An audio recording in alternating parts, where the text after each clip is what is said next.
Hey guys, welcome back. Dark57 here. And today we are looking at the newest version of Minecraft, Minecraft 1.9. Now this is just the snapshot, of course, since it's not expected to come out for quite a while. And I am so surprised they took such a big step in a completely different direction from where Minecraft seems to have been heading, but it seems like it could be a good one. So let's start off. First of all, the most exciting thing I think is the arrows. So I can imagine the potential for this. So this is the combat update, of course, if you don't know that. So everything is going to be based around combat, and this is the biggest change to all of PvP. I can see the changes possible because, oh my god, this would just be hell getting attacked by some of these. I don't exactly know why there's a water-tipped arrow, arrow.effect.water. Guess you could feel wet, but I don't exactly know what that do. But there is a new effect, so let's show that off. Actually, I forgot to grab a bow here. Forgot about that. Where is it? Where's the bow? There it is. Okay, so it's gonna prioritize the arrow that's in the top left of your inventory this way, like you're reading towards the bottom right. And the hotbar prioritizes over that, and then over that prioritizes over in this slot in your inventory, which has more uses.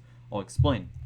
But for now, it's simple enough. So here we go. So let's get a mob. Oh, we should try to squid. That would actually be perfect. Oh, okay, never mind. Okay, there you go. Perfect volunteers. Okay, so let's see if we can nail this guy. Got him. Okay, so it's perfect since he's underwater. It gives this crazy outline that you can see from like infinite distance, and it does wear off. Or actually no, he despawned. But it does go pretty much indefinitely as far as distance wise, and you can see through walls. So if I shoot him, and actually I can't exactly build blocks right here, but it does go through walls. As it can go through water, it does go through walls. So that's pretty cool. This is basically a way of just tracking your opponent. And I don't exactly know if they're going to make just the arrow a thing, or if they're going to make a potion, or if they're going to let you augment the effects at the time of it if it is a potion, because it doesn't last too long as an arrow. So we could try out behind a wall with like a mob real quick. Let's do it. I guess a zombie. Don't want to get this place blown up. So if I just like shoot him outside. Oh, okay, that's probably good. Okay, so he's out there. I can see him through the wall. So that is amazing. I love that. That is an amazing effect, which I can just imagine being completely advantageous by having your target tracked in PvP. You can't really lose him as long as he is tracked. So that's amazing. And also I wanted to question whether if they're invisible, can you track them? And so I wanted to actually haven't tested it yet. So I'm going to grab an invisible arrow, and I'm wondering like if in PvP if there's someone trying to kill you while they're invisible. Let's switch that first so we can have that first, and then so if they are invisible, will you be able to track them with if you get one hit in with an arrow, will you be able to actually then see where they are? So let's shoot you invisible, and then I don't exactly know where you are, so this might be a little bit difficult, but potion effects, where are you? Right there. Got it. Yep, you can. So in fact, you can track someone who is invisible with the spectral arrow, so you cannot see him, he's just invisible. That's amazing. So I'm actually really glad that is a thing, because I can see that being completely just a huge advantage in PvP. So that is awesome. I love this update so far, even though it's not actually a full thing yet. Okay, so that's pretty much it. You get the rest of them, the effects. Also, your effects are displayed above your head now, so it's not exactly going to work with an arrow, but if I get a potion, splash potion of some sort, fire resistance, let's just say, it shows in the top right of your screen, so you don't have to actually open your inventory if you're not completely familiar with the colors, or if you have more than one effect, you can actually see it on top right. So there's cool poison effect. Yeah, potion effects that could come crazy in handy, such as poison and harming, which could just add a ton more damage to your arrows and make them actually do a lot more damage. So probably a potion of harming arrow with power 1 is probably equal to the damage of a bow with power 5. So that's why that seems like it could be an insane advantage. So let's see. How many arrows? Oh, missed. Got. Okay. 2, 3. Oh, okay, never mind. This actually doesn't seem to be doing much damage. 4, maybe harming doesn't actually. Maybe it's bugged, because I'm pretty sure a zombie takes more than 5 arrows with a normal arrow. So let's test this out real quick. I'm actually quite curious. Okay. 1. Get back here. 2. That was some fall damage, but okay, yeah, so it would still be less because that was like a half hour to fall damage. So you actually do more damage with a normal arrow, so don't recommend that then. Hopefully it'll fix that, or I don't know if that was actually meant to be, because then there's really no point to it. But we discovered that, so yeah, we don't really need that anymore. And also, okay, so another feature is that before I keep my sword right next to my door, just in case. So normally, as I was prepared for, I wasn't prepared for this up until now, so I'm gonna actually need to get another sword, because my sword just won't cut it. So as you can see, I'm holding one sword, but if I can get a second, you can actually dual wield the items now. So I don't know, I'm pretty sure it doesn't work with swords because the fact that I don't know if they're actually gonna make it be able to work with swords, but you can't actually dual wield weapons, which is kind of the whole point, it seems like, to dual wield weapons, but you can't because you right click a sword. Like normally right clicking would do the left item because it's a right click item, but since swords aren't right click items and they actually use left and right click to do things, you can't actually do that, so this left sword's kind of just sitting there not having a point. Sorry I got your hopes up there for a second by saying that, but you can do certain things like I don't know, a torch, of course. That's probably going to be the most used feature. You can put a torch here and you can like hit things with your left click. And then, actually, no, I forgot it doesn't work with a sword because that's a right-click thing. Never mind, you can't PvP in the torch, which actually wouldn't make much sense. But you can use a pick with a sword torch. So as a pick, anything that doesn't have a right-click ability in your main hand, if you can then use right-click and you will use the left hand. So I can place torches for days and still hit. And it's kind of odd because the right-click is the left side and the left-click is the right side. You can actually change that option by going into the settings. Skin customization, main hand left. I think this will actually change it. Yes, it does. So you can right click for the torch and then punch with the left. So I think I'm not. It doesn't exactly look right when you have your hand. It looks really weird just because you're so used. Most people are used to the as am I with the right hand being main. But it does make sense when you have dual wielding. So that could be if you prefer left hand. You've just always been left hand. You've always complained about only being left hand. That's the solution for you. And also there's this stuff that you have noticed probably got your eye on. It's called grass path. Now it's really simple to do actually. You just get a shovel. You just get a shovel, and if you right click I cannot speak today, I'm sorry, apologize. If you right click grass, you can actually turn that grass into a grass path, so might kind of make a path. So nowadays, like in adventure maps, you can just have little dots of grass path instead of having to actually change the scene, or you could have just a full-on grass path. That's a new kind of path for adventure maps and stuff. I'm not too keen on the color, so I would probably still stick with the old path personally. But yeah, as I have made a couple adventure maps in the past, I wouldn't exactly use this. I'd probably just use like gravel or something to lead as a path. But yeah. So that's pretty much all the features in the overworlds, except for the mobs. Like the mobs, well, obviously the mobs transfer through dimensions, kind of. So the main change is with zombies and skeletons. As far as the mobs is pretty much the only change. So skeletons now hold their bow at their side, and if you go into game mode, if you are in a mode where they will not like you, not game mode 1, get their attention, they actually pull it out and start drawing back. Instead of actually, so you can actually tell when they're about to fire by the animation on their bow. See the arrow appear, and then you know you have like another second before they're gonna fire. But let's get back into game mode 1 here. So he will then go back to being kind of chill, which I actually like because it's hard to hold your arm out straight, man. I feel for these guys. These guys don't even have muscles, and they can still do this. Like, man, they lift hard. So I think I can actually get this to work, but zombies can now dual wield weapons, I believe. So if I can actually, I believe the trick to get a mob to get stuff is to drop it before you spawn them, like so. And then if you spawn them, pick it up, please, come on. I'm pretty sure this works. I've seen it work with armor. I've actually done it with armor, but it doesn't seem to be working with a sword.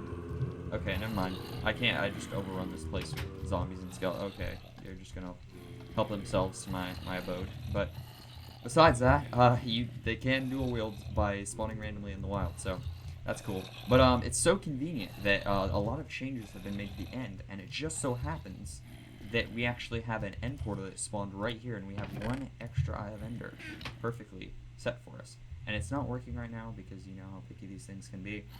So of course I will have to go find my own, so I will see you in a moment. And what do you know? How perfect was that? I literally entered right on the block of the end portal. So yeah, that's how lucky we were to actually enter there. So, and bam. So there we go, there's our portal. Our choice is, do we go in now? Well, of course, because what's holding us back, so let's go. We're not in zero. So, okay, so you spawn in as you normally would, and you come up here, and you notice the pillars have actually gone in a more circular pattern than than normally, typically, which I actually prefer because they sometimes can spawn like out of the area, and it'll try to like go over there, and then he goes out of rendered chunks, and just, it gets annoying. So I actually played Minecraft first on Xbox before I played PC version, and in that time there was a couple features of the Enderdragon that weren't on PC, and one of those, well actually like 3 of them are on here now, and one of them is the cages. These were actually on Xbox a long time ago. There's cages around the Ender crystals, so you have to actually break the cages, so you can't just bow them down. You have to actually go all the way up there. And I kind of wanted to test if you were good enough with a bow, if you don't have to go all the way up there, because I believe you can shoot through iron bars. So if you shoot it, nope, I don't. It doesn't look like it. No, no, their hitboxes are intersecting. Never mind. I thought you could actually do that. Like you could just shoot up and then get it to like fall in, and that would be an amazing shot, and it would be awesome. But apparently you can't. Just wanted to test that. I'm testing things for myself as well. So it kind of goes in like ascending order in a way, like kind of small, kind of gets bigger. And of course the biggest ones have the cages because that's what they want to do to you. So here's the new feature. It's not the fact that he sits on, well she sits on the pillar to, it's a new feature where she sits on the pillar to defend the little like portal thing. Occasionally she'll go there and she'll try to just sit there and defend it. But if you are in survival mode, and she game mode 0, and she goes there, so let me try to not aggravate anything right now, but if she goes to this spot, ow, okay, I did exactly what I didn't want to do. Okay, she's there. Okay, so if you notice now, she actually shoots like this fiery, like, gas from her mouth, or her nostrils or whatever, to defend the pillar. And this is actually a feature that was in Minecraft Xbox version, and that's why I was surprised when I saw it was in this version, the newest possible version of Minecraft so far, and it's just being added here. It was actually in the Minecraft Xbox version years ago. So that's kind of a cool feature. I actually like that they added that, because it does add a new element instead of her just dashing for you. So that's kind of cool. But if you kill her, you can't actually kill her out when she's flying about now. You have to actually kill her while she is on this pillar. You can't actually do it any other way, so I'm just going to kill her real quick, and I'll come back when I've actually fully... Oh wait, I'm stupid. I need to actually destroy this first. When I've fully killed her, I will come back and show you what happens.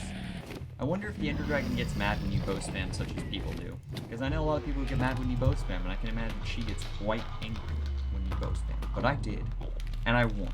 So, suck on that. Okay, so you've killed her. Now let's look around. There it is. So there's this thing that appears, and I just want to show you that before the beacon goes away. I'll explain that in a sec. So now that you kill her, the egg comes back and everything, and as usual, but you can actually respawn the Enderdragon in a way you wouldn't predict as of now. I'm guessing they're going to change this to involve the Enderdragon egg, but for now, you kind of just grab some clay blocks and you build it in a 6x6 size like wall. And I'm guessing it's supposed to like resemble you're supposed to be able to build a creeper face in it, but you kind of just build it, and then it kind of just appears like so. There we go. Enderdragon's back, and you won't get as much XP the second or third or each time. It'll get slightly less, but you can kill him again, so that's how you do so. So yeah, and it respawns the portal back on top of the old one, so you can't really go away anymore. But yeah. So that happens. Anyway, tiny feature has been added as well, which makes me so happy because It seems like the littlest thing, but it has been a pain in my butt for so many times when I've been making certain mini games. You can now throw an Enderpearl in creative, the best. Actually, it's kind of cool because there's this block of end that actually has a cool. It like changes the texture because you can actually see it from like the complete side now. But anyway, so you can throw the Enderpearl into there because of course it's a one block thing surrounded by bedrock. How are you supposed to get in? You get an Enderpearl, you throw it into this, and something amazingly magical happens. Okay, so this is what I meant. If you just watched, I cannot actually kill her until she's on it. So, yeah, there we go. I killed her again. I had to actually go into a whole new world, find the end portal again, and kill her again because the train was not loading for the old one. So, yeah, we're gonna try this again because hopefully it'll work this time. Hopefully, at least. It didn't work last time, so it was kind of broken. I could hear Enderman, but nothing was loading, so... There we go. It loaded successfully. Okay, so this is the new dimension, sort of. It kind of, to me, I count it as a dimension, but it's not really. So, it's a bunch of these, like, tree-looking things and a bunch of like, islands. So, there's this thing that can spawn here, and actually it can spawn in a variety of sizes and just crazy, like, it's amazing. Like, when I say size, it means, like, they're very, very different, looking. And as in terms of like just how hard they are, especially, and just how big they are, because they can get pretty damn big, and they can be like one building. So they can be one building or be. Okay, there we go. We actually got a really large one right off the bat. So yeah, that was actually really quick. This is actually a much rarer one. Seeing one this large is quite rare. It looks like some sort of like Japanese like looking tower temple thingy. It's really cool. In my opinion, it's crazy. But as you can see, there's these things right here that they look like blocks, but they kind of move, and I forgot what they're called actually. But I know that if you are in survival, I keep trying to type /survival game mode 0. These things will open up and they will shoot these little projectiles at you. And if they hit you, you get this effect called levitation. It's a new effect, of course, and it just makes you basically fly. So yeah, you can't really stop it. So it's kind of annoying. So it's just punch these dudes. Sharpen 5. Sharp 5 them until they're dead. There we go. Dead. Quite a lot of health though. So you kill those, and then what happens is you can go in here, and these things have some crazy loot at times, like. These things can drop like great stuff. So you need to actually find the correct room. If I could actually find it. Is it up here? Come on. Give me what I want. It should be over here.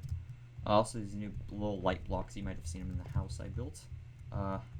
Little light blocks for decoration and parkouring. Kind of need them for certain parkour segments. It doesn't look like this one actually will have any loot. There's gotta be. There's gotta be some loot. Has to be. You can't just do this to me without any loot. There's got to be loot. No. Apparently there's no loot in this one. You can get, just take it from me. Trust my words that you can get amazing loot from this. Like, I'm talking about like protection 4 diamond armor with like thorns and unbreaking. Yeah, but it doesn't look like this one actually has anything like that. But they're still cool nonetheless.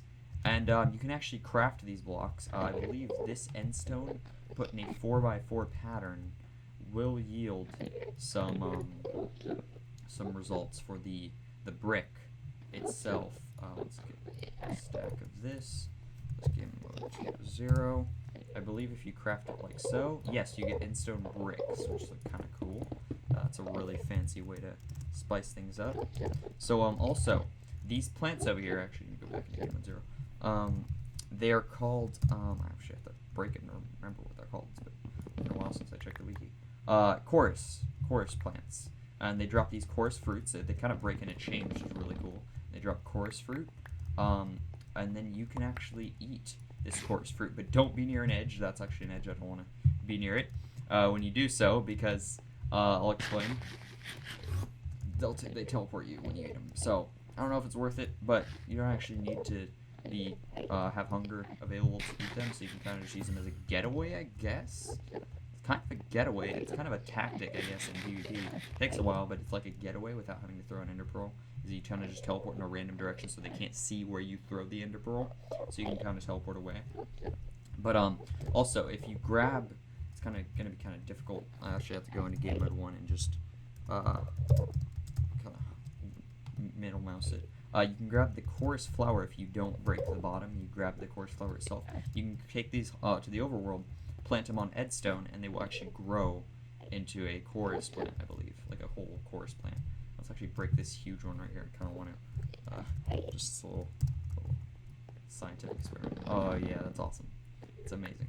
Anyway, so you can actually smelt these chorus fruits, I believe, and if you do that, you get these things. Hopefully they're in here because I don't want to actually have to smelt them. Please tell me. Yes. So you get popped chorus fruit, and these. Let me actually grab a stack. Popped chorus fruit. If you get these and you craft them, actually, so much game mode switching. If you craft these in a 2x2, you get purpur blocks. Purpur. And, oh god, crafting table. So if you get these purpur blocks and you place them in a crafting table, like so, you can make all sorts of cool blocks that you would normally make with stones and such. So you can make stairs, you can get slabs, you can get, no, not that. You can get, if you take the slabs and do that, you can get pillars, you can get, what else can you get? You can get, I don't even know. You can get a ton of things. I think that's actually all 4, so I think that's it. But you can make 4 of those things for decoration, so that's pretty cool, and they're really easy to get, considering you just literally destroy plants with your fist, and you get them and you smelt them, so that's awesome. So you get, per crafting recipe, you get 4, so each popped chorus fruit is actually a block waiting to be made, so you get 4 per purpur. 4 per purpur. 4 per purpur. That's awesome. Okay. Anyway, so that's pretty much all that's in. Ow. Oh god. Okay. That's pretty much all that's in this snapshot as of now. Besides that, there's probably a lot more to be added soon. I won't actually do another video on it just because I think this is probably most that's going to be added. Actually, wait, no, I think I forgot one thing. Enderdragon. No. Head. Yes, there's an Enderdragon head that you can actually wear, and it is amazing. And if you walk, it like moves mouth and stuff. It's amazing. It's truly the best of everything that I've shown so far. This is the best feature. You can't actually get it. You have to actually get it in creative. So yeah, I'm guessing they'll make it where you can craft it eventually. But it's just amazing. I want to wear this all the time now. So yeah, thank you guys for watching. That's pretty much it. Be sure to leave a like down below if you enjoyed this little snapshot review. Be sure to subscribe to my channel, Dark57. Follow me on Twitter and Instagram in the description below. And I will see you all next time.